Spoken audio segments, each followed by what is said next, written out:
Iba't ibang panregalo ang mabibili sa Noel Bazaar sa Parañaque. Kaya sugod na roon dahil maliban sa enjoy ang shopping, makakatulong ka pa. Nakatutok doon live si Mark Salazar. Mark?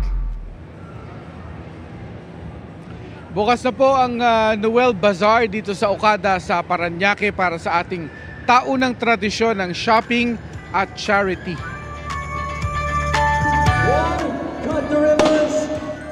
Sa pangunguna ng GMA Kapuso Foundation at partners nito, binuksan na ang Noel Bazaar para sa mas espesyal at napapanahong misyon. Ang sunod-sunod na bagyo ay nag-iwan at mag-iiwan ng napakaraming nasalanta na mangangailangan ng tulong. At ang bawat pinagbentahan sa Noel Bazaar ay mapupunta sa beneficiaries ng Kapuso Foundation.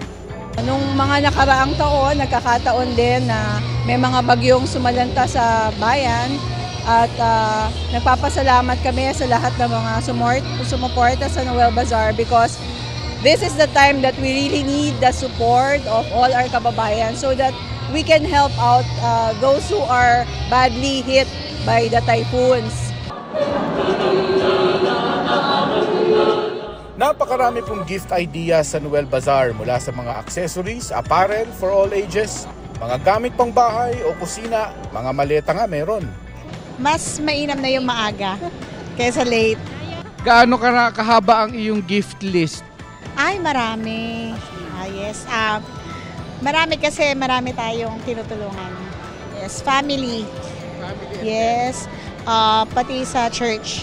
Yung gift, wala namang price yan eh. Actually, it should come from the heart, kumbaga. Pero siguro kung tatanungin sa presyo, siguro dapat meron kang at least 5,000. Kailangan nagagamit nila sa pang-araw-araw nila.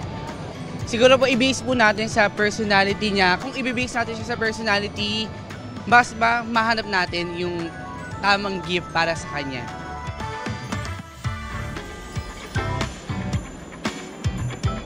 Hanggang 11 PM po itong Noel Bazaar dito sa Okada na magtatagal naman ho hanggang sa Linggo. Tapos change venue ho tayo sa World Trade Center naman sa Pasay na magtatagal naman ho from November 22 to December 1. Tapos on to our last location sa Philinvest Tent sa Alabang na magtatagal naman po from December 12 to 15. Live mula ho dito sa Okada, Parañaque para sa GMA Integrated News. Mark Salazar, nakatutok 24 oras. Happy shopping! Maraming salamat sa iyo, Mark Salazar.